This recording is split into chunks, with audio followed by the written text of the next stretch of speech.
Hello, I'm Bethany Walker and I am the author of a new book called Chocolate Milk, X-Ray Specs and Me. But as well as that, I am from Winston and I grew up in Winston and went to school where you go to school, and then I became a teacher and I taught at Winston School. So I actually taught with Miss Genny, who is still a friend, and who's asked me to record this little video for you, telling you about my new book. In fact, when I was just tidying and putting, you might see a slightly random sprout toy there, I found this pencil case. Can you read what that says? Winston Junior School. I think I maybe stole it when I was a teacher. Don't tell anyone.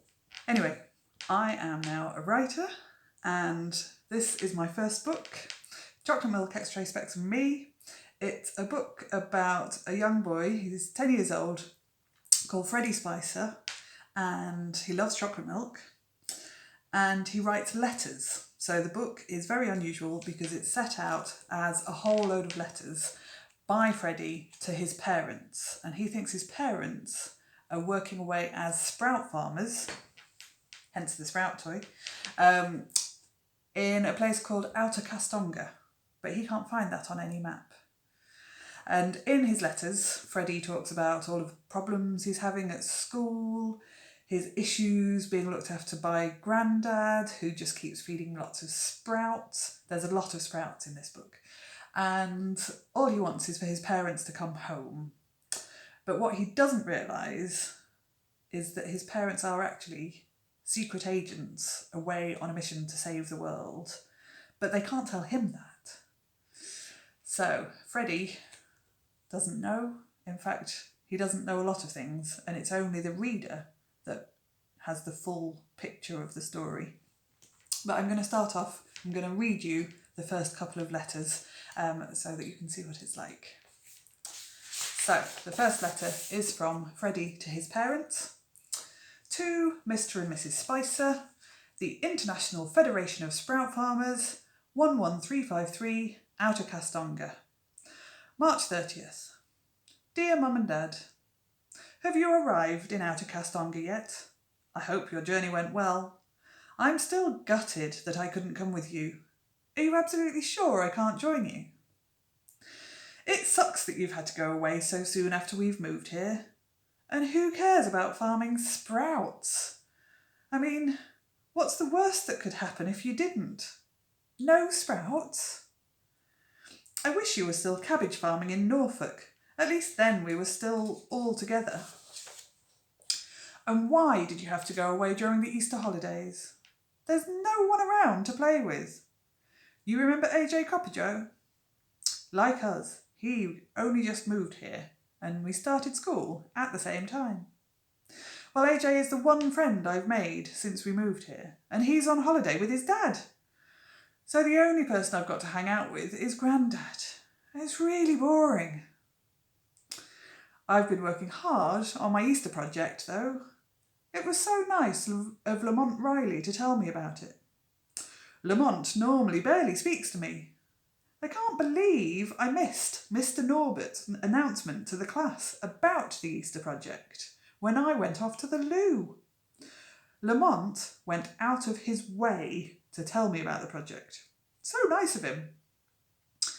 A 5,000-word essay on the history of pencils seems like a strange project to set, and it doesn't link to anything we've been learning at school, but at least it's something to do. At every meal, Grandad is feeding me sprouts. Yuck. Just because we get them free. I know you said a day without sprouts is like a day without sunshine, but I'd be quite happy with a gazillion days of rain if it meant I didn't have to eat sprouts. Better go, it's time for my chocolate milk. But Grandad always stirs the powder in. It's so much better how you do it. Shaken, not stirred. Love, Freddie. P.S. I tried to find Outer Castonga on our globe, but couldn't see it. It must be a very small country. So then, Freddie's parents respond So that is going to be Freddie's parents' letter. That's Freddie's writing, and you can see the book has lots of little doodles and emphasised words in it. But to make it obvious that I'm being Freddie's parents, I'm going to wear this cap, which proves that they work at the International Federation of Sprout Farmers. Or do they? Freddie Spicer, 61 Bond Lane, Fleming, Flemingshire, BRO CL1. April the 4th. Dearest Freddykins, we have arrived safe and well in Outer Castonga. What rotten luck that you're severely allergic to Castongan pine spores. The completely real, the doctor you saw was quite adamant that it was too risky for you to come with us. We can't have our little Freddy Bobs getting sick. Conditions here are dangerous, tough. So it is probably a good job that you've stayed home with Grandad. Our task to introduce new sprout farming techniques to the farmers of Outer Castonga should be simple enough, and we'll be back before you know it. In the meantime, 1, make sure Grandad looks after you. 2, stay out of the study and away from our special gardening equipment in the shed. And 3, eat your sprouts. They're nature's gobstoppers. Sending you big hugs and kisses. Lots of love, Mum and Dad. Now, we're back to Freddie's response. Back to his handwriting. To Mr. and Mrs. Spicer, the International Federation of Sprout Farmers, 11353, Outer Castonga. April the 6th.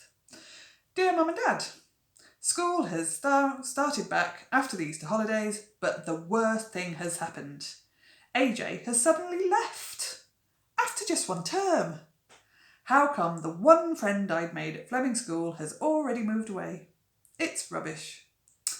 There's a rumour that AJ's dad, Mr. Coppertoe, was last seen being carried away by a shark while holidaying on a super yacht. But no one really believes that. I'm dead upset. I loved playing hide and seek with AJ, and Mr. Coppertoe had all this fancy computer equipment that he allowed me and AJ to play on. There were so many strange devices. Our favourite game was pretending AJ's dad was an enemy spy.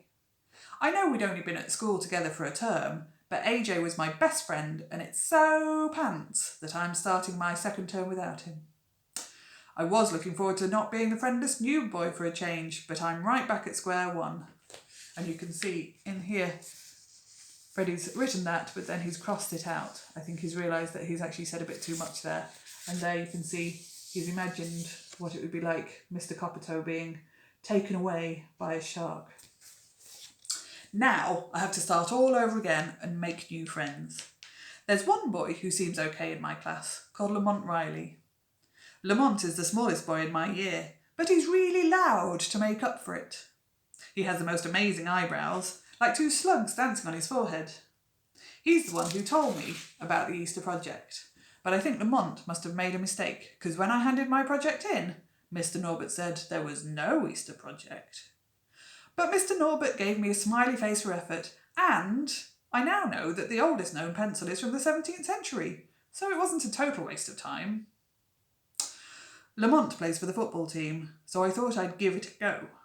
I tried out for the team, but all that running made me feel like I was going to explode. It's those bloomin' sprouts. I was just about to score, but as I took aim, I knew I was about to pop. So I stopped to let the feeling pass, and then Maya Peterson stole my shot and got a team place instead. So unfair. I bet she doesn't have to eat sprouts every day. How is Outer Castonga? I wish I was with you. Should I be worried about my allergy to Castongan pine spores here? I told Mr. Norbert about it so it could go on my school medical record, but he just said, that's not a thing. Teachers don't always know everything, do they? Hurry up and come back. Love, Freddie. P.S. Have you ever tried eating mashed sprouts? They're disgusting.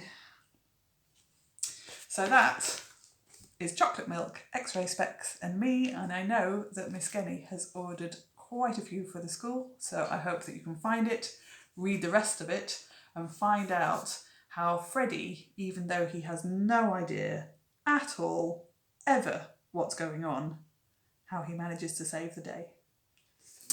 And maybe I'll see you in Winterton at some point, so I can return this.